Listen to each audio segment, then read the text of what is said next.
Yo, what's up mga Kapinoms TV? Welcome to my channel. Ngayong araw, iatid ko sa inyo ang opisyal na listahan ng top 10 pinakamayayamang Pilipino ngayong 2025 base sa latest data na available mula sa Forbes Richest List. Pero tandaan, may ilang entries dito na family groups, hindi lang single individual, at ang net worth nila ay nagbabago depende sa stock market, foreign exchange rate at takbo ng negosyo. Pero bago tayo magsimula, may tanong muna ako sa inyo. Kung bibigyan kayo ng pagkakataon mamili ng negosyo, anong industry ang gusto nyong pasukin? Retail ba? Banking? Real estate? Power? Logistics? Tech? Ano ang pipiliin mo para maging milyonaryo? Or baka bilyonaryo ka pa balang araw? I-comment mo naman sa baba ang gusto nyo. Alright, hindi ko nahabaan ng intro dahil alam kong excited ka na. Kaya naman mga Kapinoms TV, let's start the countdown. Narito na ang 10 pinakamayamang Pilipino ngayong 2025. Number 10, Manuel Villar Jr. Sa pang-10 pwesto, makikita natin ang isang pangalan na ilang taon nang nasa listahan ng pinakamayayamang Pilipino, si Manuel Manny Villar Jr., ang tinaguriang real estate king ng Pilipinas.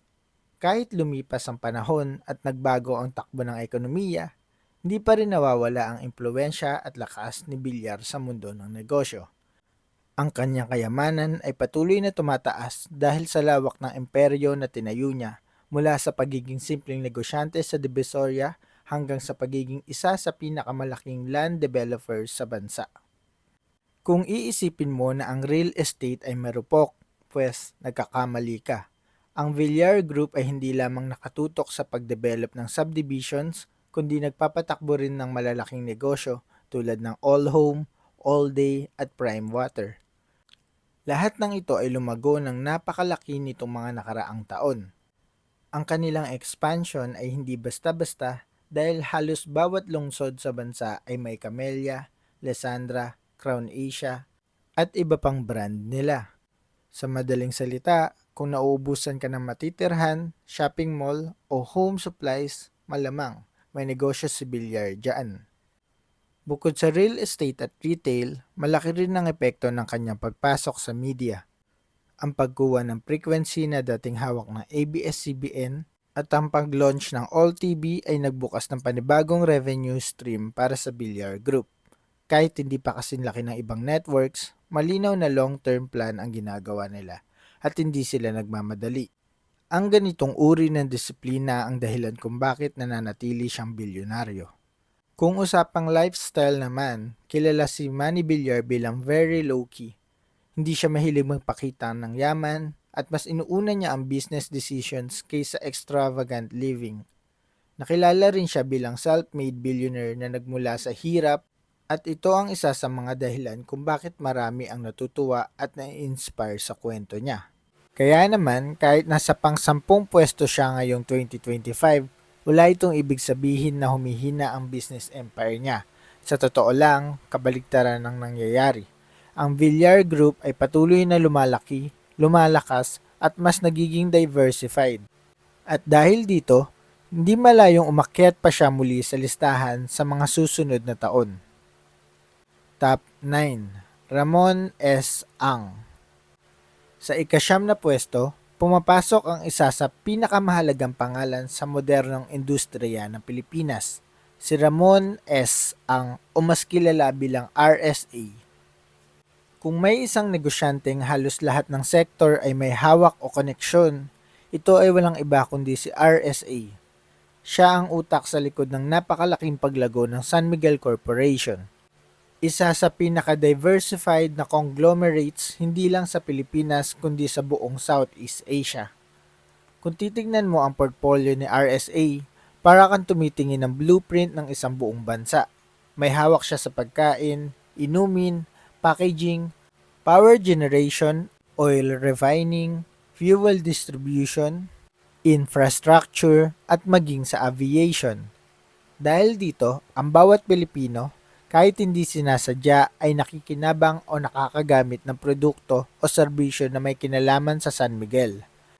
Kapag bumibili ka ng pagkain, gumagamit ka ng kalsada, nagbabayad ng toll, gumagamit ng kuryente, umiinom ng beer o nagpupunta sa airport, malaki ang tsansa na bahagi nito ay nasa ilalim ng negosyo ni RSA. Isa sa pinakamalaki niyang proyekto ngayon ay ang New Manila International Airport sa Bulacan. Hindi lang ito basta airport. Kapag natapos, ito ang maaaring maging pinakamalaking international hub sa bansa at magbabago ng daloy ng transportasyon at logistics sa buong Luzon. Dahil dito, mas lumalawak pa ang business empire ni RSA at patuloy na tumataas ang kanyang net worth. Kilala rin si Ramon Ang bilang isang negosyante na sobrang hands-on. Marami ang nagsasabi na kaya niyang magtrabaho ng halos 18 oras sa isang araw. Hindi dahil kailangan, kundi dahil gustong-gusto niyang maunawaan ang bawat sulok ng negosyo. Sa kabila ng laki ng kanyang kayamanan, kilala rin siya sa philanthropy. Mahilig siyang tumulong sa mga komunidad, magbigay ng relief sa panahon ng sakuna, at sumuporta sa mga charity programs. Ang kanyang business mindset ay combination ng innovation, expansion, at calculated risk. Kaya hindi nakapagtataka kung bakit nananatili siya sa top 10 ng pinakamayamang Pilipino. At dahil sa patuloy na paglaki ng San Miguel Corporation, malaki ang posibilidad na mas tumaas pa ang ranking niya sa mga susunod na taon. Rank 8, Thai Family. Sa ika-8 pwesto, makikita natin ang Thai Family, ang pamilyang nasa likod ng Metrobank at iba pang higanteng kumpanya sa larangan ng finance, insurance, real estate, at automotive. Kilala ang Thai Family bilang isa sa pinaka-conservative ngunit pinaka-stable na business family sa Pilipinas.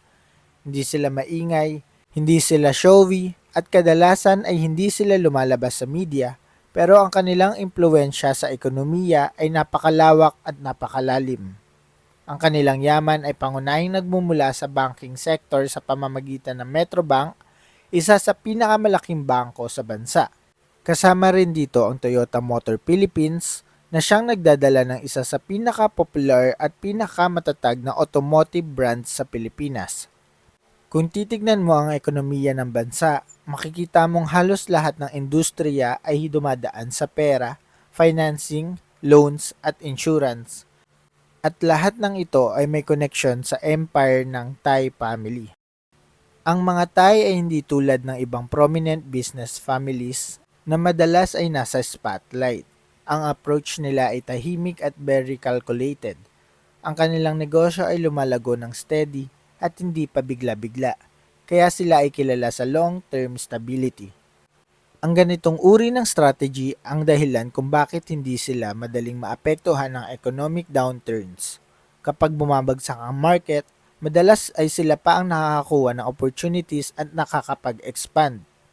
Ang pamumuno ng family conglomerate ay nakafocus sa generational transition, kaya bawat henerasyon ay tinuturuan ng discipline, financial literacy, at business integrity.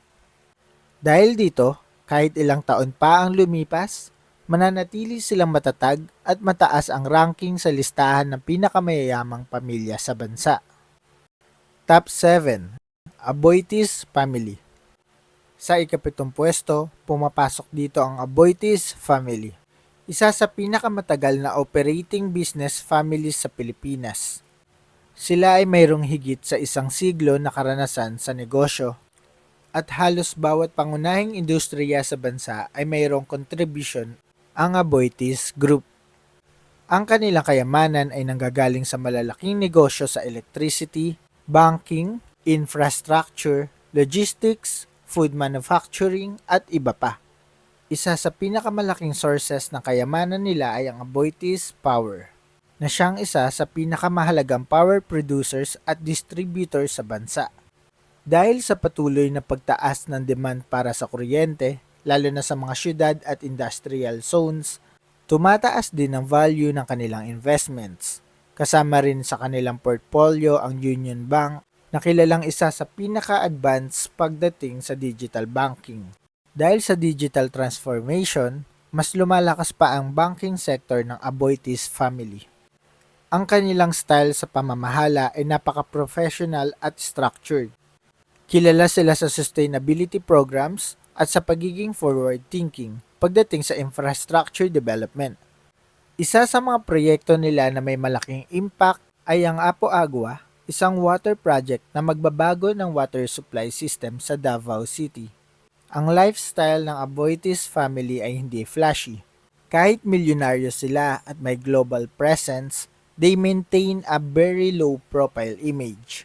Mas focus sila sa governance, corporate social responsibility, at strategic growth kaysa sa paglabas sa media. Dahil sa ganitong klaseng disiplina, nananatili silang isa sa pinakamalakas at pinakamaimpluwensyang business families sa Pilipinas. Top 6. Razon Family. Sa pang-anim na pwesto, pumapasok ang Razon Family, pinamumunuan ni Enrique K. Razon Jr., isa sa pinakamalaking pangalan sa logistics, casino gaming, at infrastructure sa Pilipinas. Ang pangunahing source ng kanilang kayamanan ay ang International Container Terminal Services Incorporated o ICTSI, na siyang nagpapatakbo ng port terminals sa iba't ibang parte ng mundo. Hindi lamang sa Pilipinas kumikita ang Razon Group, kundi sa Latin America, Africa, Middle East, Europe at Asia Pacific. Dahil dito, kahit magkaroon ng economic challenges locally, malakas pa rin ang daloy ng kita sa kanilang negosyo. Maliban sa mga daungan, hawak din ni Razon ang Bloomberry Resorts na siyang may-ari ng Solaire, isa sa pinakamalaking casino resort sa bansa.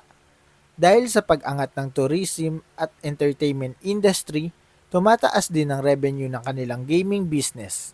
Mayroon din silang malalaking ventures sa water at renewable energy sa ilalim ng prime infrastructure, kaya lumalawak palalo ang kanilang reach. Lifestyle-wise, kilala si Enrique Razon bilang isang businessman na very sophisticated pero low-key. Isa rin siyang kilalang sportsman, lalo na sa golf. Sa kabila ng kanyang success, marami rin siyang philanthropic activities at suporta sa sustainable projects. Top 5. Gokong Wei Family.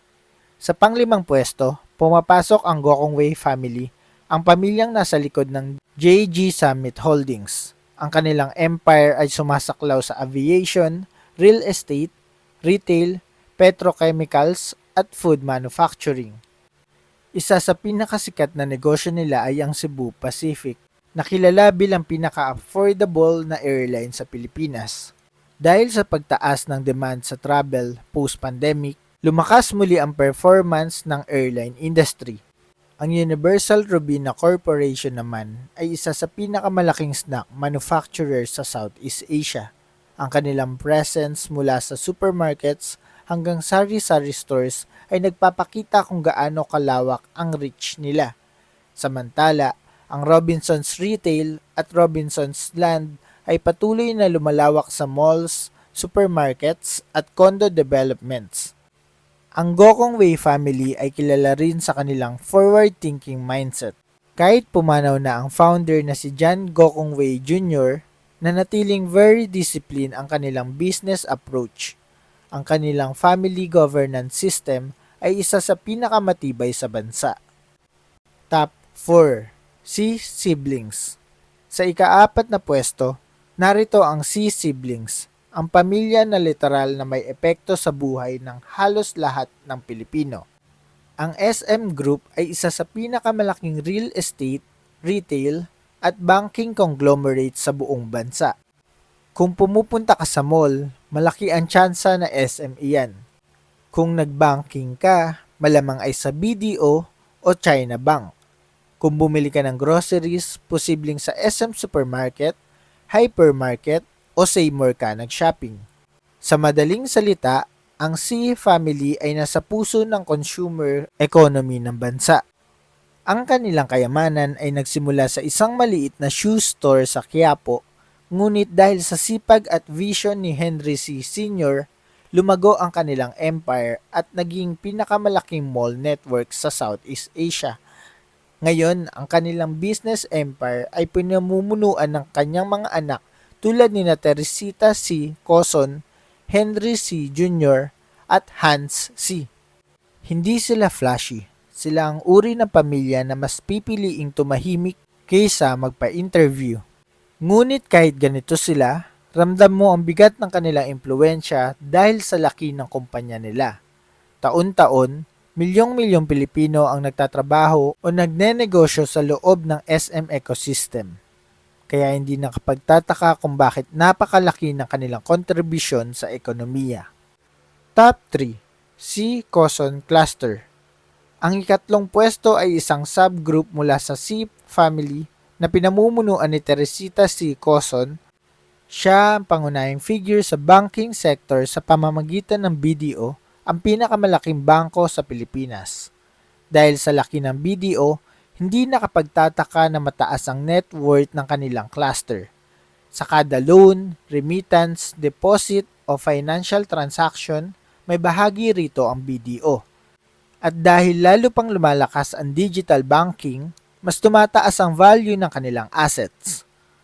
Ang retail arm nila ay patuloy ding lumalawak dahil sa pagdami ng consumers na bumibili sa SM stores nationwide. Top 2. Manuel V. Panghilinan and MVP Group. Sa pangalawang pwesto ay naroon si Manny Pangilinan, ang chairman ng PLDT, Smart, Meralco, Maynilad, Metro Pacific at iba pang critical infrastructure companies. Halos lahat ng tumatakbo sa ating modernong buhay ay may connection sa negosyo ni MVP, mula sa kuryente na nagpapailaw sa ating bahay hanggang sa internet na ginagamit mo ngayon para mapanood ang video na ito. May malalaking investments ang MVP Group sa tollways, hospitals, logistics at water services. Dahil dito, ang value ng kanilang assets ay napakalawak at napakahalaga sa pang-araw-araw na buhay ng mga Pilipino. Top 1. Ayala Family. Sa unang pwesto, mga Kapinoms TV, nakatayo ng napakatatag ang Ayala Family. Sila ang may hawak ng pinakamalaki at pinaka-diversified na business empire sa Pilipinas. Ang Ayala Corporation ay sumasaklaw sa banking, telecom, real estate, healthcare, power at renewable energy. Kung titignan mo ang bawat aspeto ng buhay natin, may impluensya ang Ayala. Ang Bank of the Philippine Islands o BPI ay isa sa pinakamatatag at pinakamalaki sa bansa. Ang Globe Telecom ay isa sa dalawang pinakamalaking telecom networks. Ang Ayala Land ay may hawak ng mga premier estates tulad ng Makati at Bonifacio Global City o BGC. At ang AC Energy naman ay lumalaki na mabilis dahil sa expansion nila sa renewable projects. Ang Ayala family ay kilala sa kanilang professionalism, visionary leadership at global approach. Hindi sila basta-basta nag-i-invest. Lahat ay pinag-iisipan ng mabuti. Dahil dito, sila ang tinanghal ngayong 2025 bilang pinakamayamang pamilyang Pilipino. There you go mga Kapinoms TV. Napakinggan ninyo ang opisyal at kumpletong listahan ng top 10 pinakamayayamang Pilipino ngayong 2025. Kung mapapansin ninyo, karamihan sa kanila ay nasa mga industriyang napakahalaga sa bansa, tulad ng real estate, banking, telecom, power, water, at logistics. Ibig sabihin, ang pinakamalaking kayamanan ay hindi basta nanggagaling sa swerte, kundi sa paghawak ng mga negosyo na kumukonekta sa pang-araw-araw na pangangailangan ng sambayan ng Pilipino. Kung iniisip mo ngayon kung paano ka magiging matagumpay tulad nila, tandaan mo na lahat sila ay nagsimula sa disiplina, tamang timing, at matinding dedication. Hindi kailangan maging bilyonaryo agad. Kailangan lang magsimula sa tama, maging consistent, at huwag matakot mag-invest sa sarili. Kung nagustuhan mo ang video na ito, huwag kalimutan mag-like, mag-subscribe, at i-share sa mga kaibigan mong curious din tungkol sa mundo ng negosyo at kayamanan. Comment mo rin kung sino sa top 10 ang pinaka naka-inspire sa'yo at bakit. Maraming salamat sa panonood mga Kapinoms TV at magkita-kita ulit tayo sa susunod na episode.